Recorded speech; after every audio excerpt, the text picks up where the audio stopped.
welcome in day 9 of class 5th AVS unit 1 organ system. We have completed the reading of this unit. इस chapter की या फिर इस unit की हम रीडिंग कंप्लीट कर चुके हैं. Today we are going to discuss solution of worksheet 7, 8 and 9. आज हम वर्कशीट 7, 8, 9 का सॉल्यूशन करेंगे जो आप लोगों को अपनी वर्कबुक में पेंसिल के साथ फिल करना है. Okay, firstly we will solve worksheet number 7. Worksheet 7 solve करेंगे. First question of worksheet 7 is what do you think would happen if we did not have joint in our body? Means अगर हमारी body में joint नहीं होंगे तो क्या होगा. देखिए, अगर हमारी body this are the joint, this are the joint, this is the joint, this is the joint, this is the joint.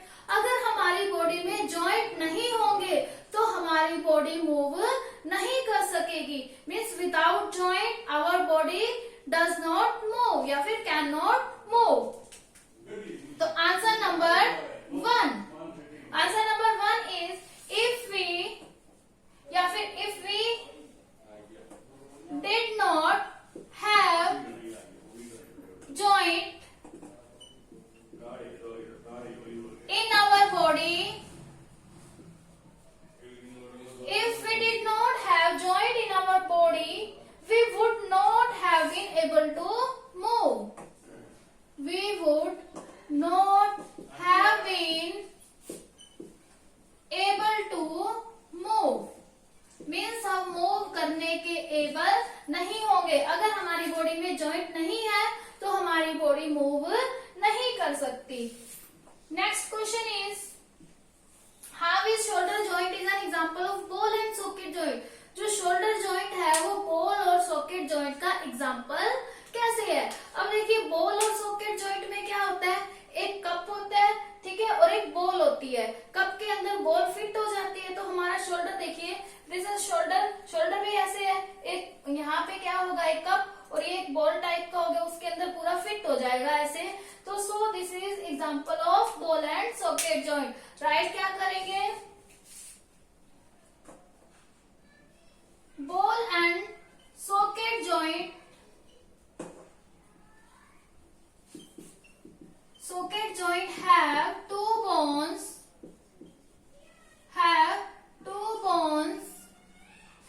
One is shaped like a ball.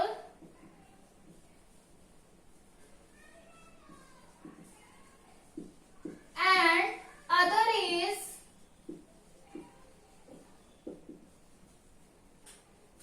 shaped like a cup.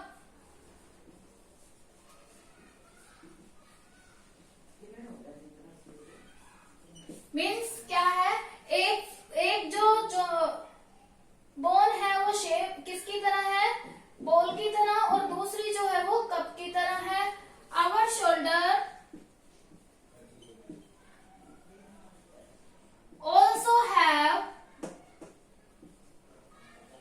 also have two bones.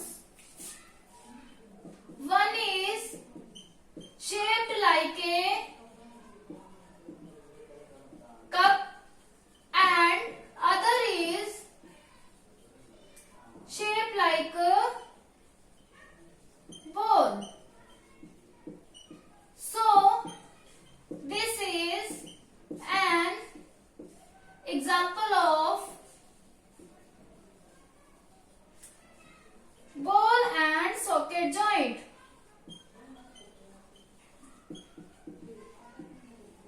देखिए, हमारा जो shoulder है उसमें भी जो bone है वो कैसे है, कप की तरह, और दूसरी बोन किसकी तरह है, बॉल की तरह. बॉल एंड सॉकेट वही होती है जिसमें दो बोन हो, एक बॉल की तरह और एक कप की तरह. इसीलिए जो शोल्डर जॉइंट है वो किसका एग्जाम्पल है, बॉल और सॉकेट जॉइंट का. नेक्स्ट क्वेश्चन है आंसर नंबर 3. नेक्स्ट क्वेश्चन में आपको क्या करना है, बॉल और सॉकेट जॉइंट और हिंज जॉइंट में आपको डिफ्रेंशिएट करना है. ठीक है, आपको इस तरह से एक टेबल दी हुई है, ठीक है, बॉल एंड सॉकेट जॉइंट और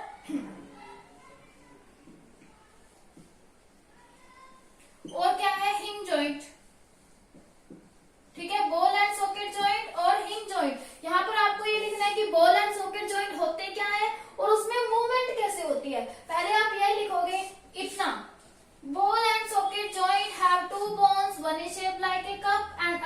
शेप लाइक ए बॉल।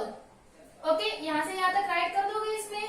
फिर मूवमेंट भी लिखनी है, ball and socket joint move in all direction. Okay, फिर इसके बाद यहाँ क्या लिखोगे सेकंड पॉइंट में कि बॉल और सॉकेट जॉइंट जो है वो ऑल डायरेक्शन में मूव कर सकते हैं। फिर नेक्स्ट जो टेबल का ये है बॉक्स, इसमें आप हिंग जॉइंट की डेफिनेशन लिखोगे कि हिंग जॉइंट में it also have two bones, one is shape like a cylinder and other is solid cylinder and other is shape like a hollow cylinder. मतलब एक हॉलो सिलेंडर की तरह होती है जैसे कैप है, और एक पूरा सॉलिड सिलेंडर जैसे मार्कर है। मीन्स जो सॉलिड सिलेंडर है वो हॉलो सिलेंडर के ऊपर इस तरह से फिट हो जाएगा। ठीक है, वो जॉइंट जो होते हैं हिंग जॉइंट। अब इसकी मूवमेंट बतानी है। हिंग joint move in back and forth direction. हिंग जॉइंट जो है वो बैक और फोर्थ डायरेक्शन में मूव करते हैं। और यहाँ पर आपको डायग्राम बनाना है। ये आपको बुक एसआर बुक के पेज नंबर 9 से हेल्प मिल सकती है। ठीक है, यहाँ पे पेज नंबर 9 पे डायग्राम है और ये वाला डायग्राम भी पेज नंबर 9 पे है। जिस तरह से भी आपसे बने आप बना सकते हैं। Next we move on worksheet 8। It is the solution of worksheet 7। You have to fill it in your workbook with pencil. Now worksheet 8, first question of worksheet 8 is what would happen if we had a hinge joint in our neck। अब देखो यहाँ पे अभी हमने हिंग joint के बारे में डिस्कस किया था। हिंग जॉइंट क्या होते हैं, जो ओनली बैक और फोर्थ डायरेक्शन में मूव करते हैं। मतलब ऐसे बैक और फिर फोर्थ, मतलब सामने और पीछे की तरह मूव कर सकते हैं। ऐसे ऐसे ऐसे ऐसे इस तरह से। ठीक है, अगर हमारी गर्दन में हिंग जॉइंट होता तो हम ऐसे ऐसे मूव कर सकते, ऐसे ऑल डायरेक्शन में मूव हम ना कर सकते। ठीक है, I will rub worksheet 7।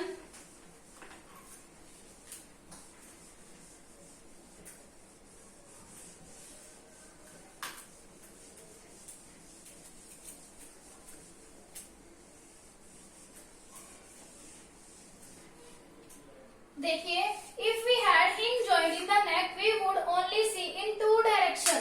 मतलब कि आंसर नंबर 1 राइट कर रही हूँ, WS8। पहले वाली 7 थी। If we had hinge joint in our neck,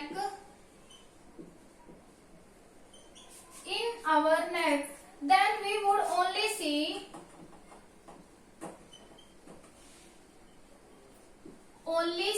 in two direction। मतलब अगर हमारी नेक में हिंग जॉइंट है तो हम ओनली 2 डायरेक्शन में देख पाएंगे, क्योंकि हिंग जॉइंट है allow movement in, because hinge joint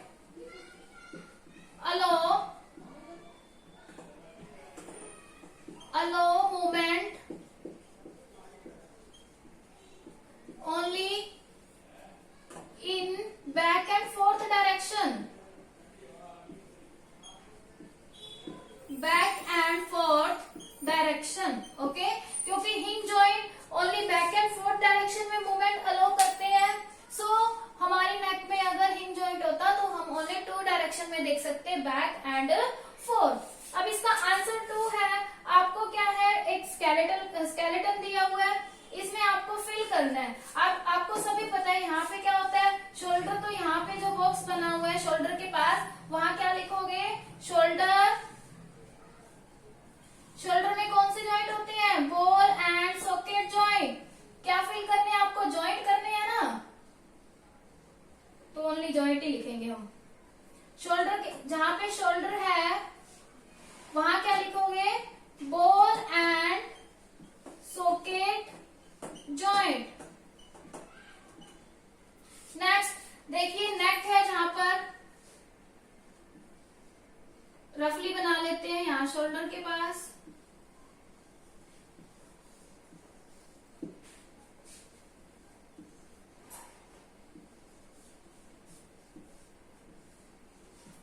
okay, रफली में, ठीक है। यहाँ पे नेक है, नेक में आप क्या फिल करोगे, कौन सा जॉइंट होता है नेक में, pivot joint. Joint fill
gliding joint.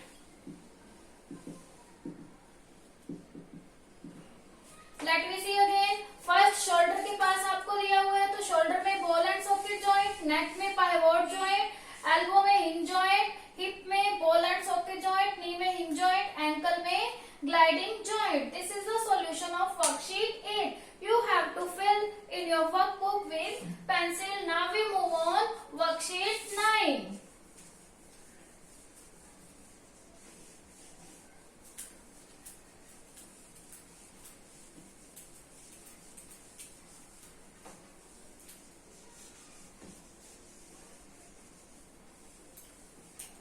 What is the name of worksheet 9?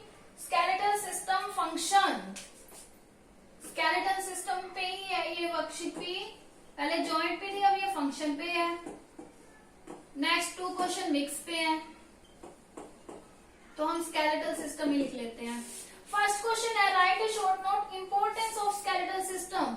Skeletal system की इंपोर्टेंस क्या है? फर्स्ट पॉइंट तो ये है कि हमारी बॉडी को शेप प्रोवाइड करता है, तो it provide shape to our body. Shape and structure भी राइट कर सकते हैं, शेप भी लिख सकते हैं। Shape to our body.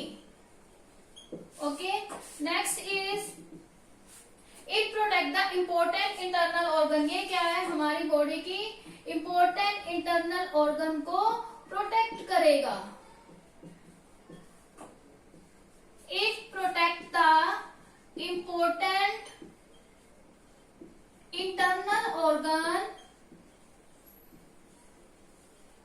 of our body. Okay, next question number 2 is if your car met with an accident। अगर मान लो आपकी कार का एक्सीडेंट हो गया, आप कैसे सोचते हो कि आपका स्केलेटल सिस्टम आपको प्रोटेक्ट कर रहा है? अभी हमने यहाँ पे देखा था सेकंड पॉइंट की स्केलेटल सिस्टम जो है वो हमारे इंपॉर्टेंट इंटरनल ऑर्गन को प्रोटेक्ट करता है। जैसे हमारी ऑर्गन ब्रेन है, अब पूरा स्कल हमारे ब्रेन को प्रोटेक्ट करता है। अगर हमारा एक्सीडेंट हो गया तो चोट लग गई, तो हमें चोट कहाँ लगेगी? यहाँ ऊपर लगेगी, बट ब्रेन पे नहीं लगेगी। तो इसका मतलब स्कल किसको प्रोटेक्ट कर रहा है? ब्रेन को। और जो रिब्स है वो किसको प्रोटेक्ट कर रहे हैं? हमारे हार्ट को और लंग्स को। चोट लगेगी तो बोन्स में लग जाएगी ना, अंदर जो इंटरनल ऑर्गन है उसमें नहीं लगेगी। तो skeletal system protect our internal organ. Second के आंसर में क्या लिखेंगे? The skeletal system protect our internal organ.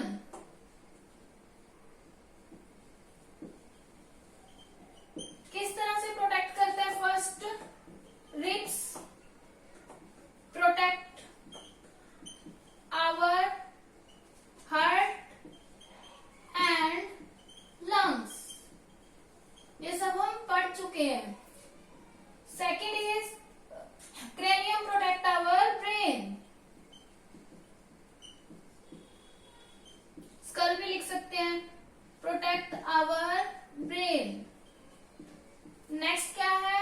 Vertebral column protect our spinal cord. Vertebral column protect our spinal cord. ठीक है, इस तरह से क्या है? ये सभी क्या है? तीनों स्केलेटल सिस्टम के पार्ट है। ये स्केलेटल सिस्टम के पार्ट है, वो हमारे इंटरनल ऑर्गन को प्रोटेक्ट कर रहे हैं। अगर मान लो कार का एक्सीडेंट हुआ, चोट लग गई, तो चोट कहाँ है? इन पे लग जाएगी, बट हमारे इंटरनल जो इम्पोर्टेंट ऑर्गन है उन पे नहीं लगेगी। इस तरह से हमारा स्केलेटल सिस्टम हमारी ऑर्गन को प्रोटेक्ट करता है। अब नेक्स्ट देखते हैं, do you think plant also have a skeletal system? Explain your answer. अभी देखते हैं कि क्या प्लांट के अंदर स्केलेटल सिस्टम है? नो। तो plant don't have skeletal system like human being.